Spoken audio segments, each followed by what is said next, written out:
لا تظلم العباس، لا تظلم العباس من كربلاء وجاي. اسمعني، لا تظلم العباس من كربلاء وجاي.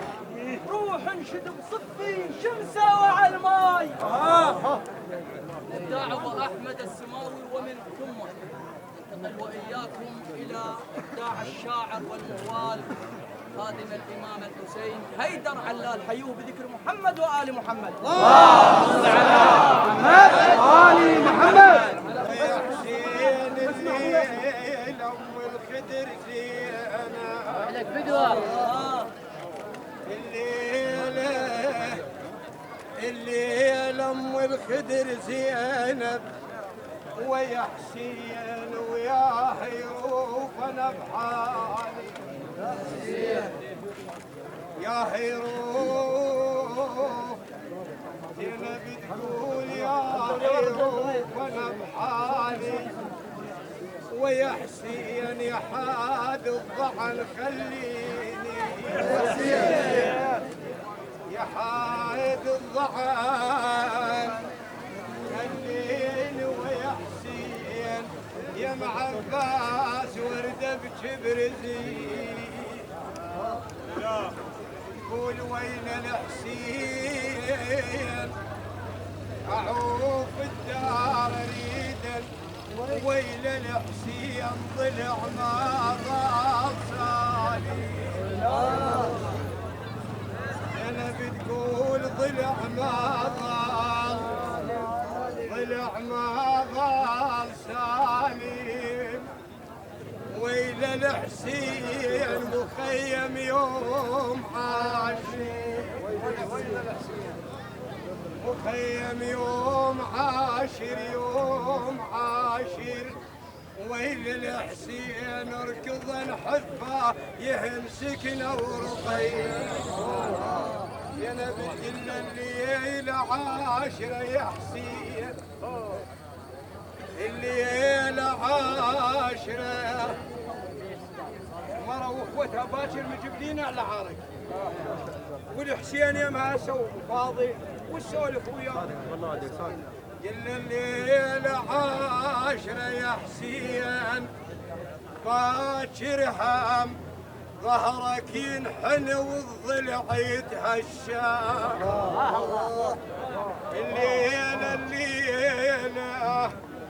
الليلة عاشرة يا حسين باكر هم ظهرك ينحن والضلع يتمشى وشوف النار تدوي بنص المخيم ومشان غريبة وشاد المحزن هاي حسين الحافر باكر هاي حسين الحافر باكر هاي حسين الحافر باكر هاي حسين الحافر باكر يكسر ضلعك والسلسول حسين الحافر باكر يكسر ضلعك والسلسول حسين الحافر باكر يكسر ضلعك والسلسول حسين الحافر باكر يكسر ضلعك والسلسول حسين الحافر باكر يكسر ضلعك والسلسول حسين الحافر باكر يكسر ضلعك والسلسول حسين الحافر باكر يكسر ضلعك والسلسول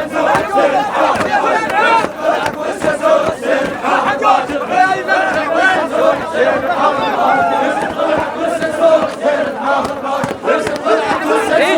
الحافر باكر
فاضل يقول انا بن الصميده انطبر مرحبها وقصص روش هالعباس من طبعها.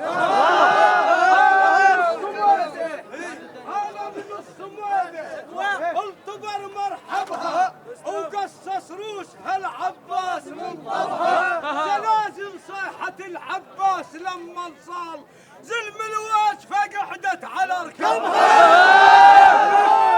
انا بن الصميده انطبر مرحبها وقصص روش هالعباس من طبها.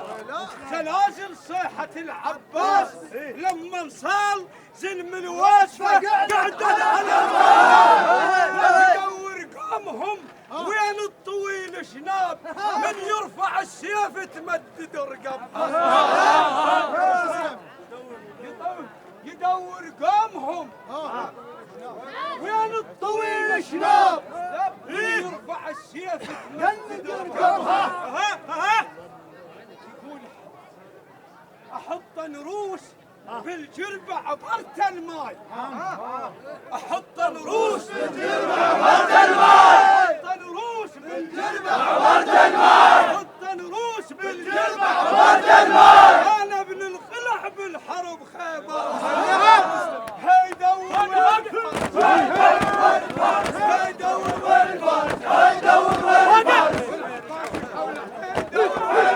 العباس حوله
اسمع وين هالحالات لام والخيدي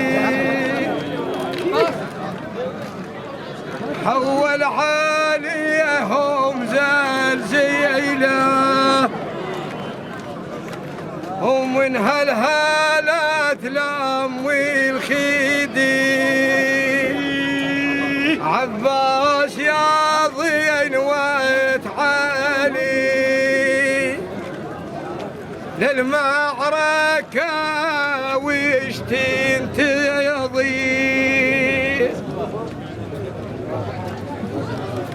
كدك حالة العباس وقدام الزلم تنحاش جنازة نزلت من الغيم نار ودوت من النفاس كدك حالة العباس كدك حالة العباس وقدام الزلم تنحاش زلازل نزلت من الغيم نار ودوت بالنفاس القصة شنابها وادي من ما ترضاش الطف منك اخوي حسين وانا اصبحت بينك كدك حالة العباس وقدام الزلم تنحاش، زلازل نزلت من الغيم، نار ودوت بالنفاش، قصة شناب هوادم ما ترضاش، حطه في ملك اخوي حسين وانا اصبحت بيه نقاش. هاو خلى الخير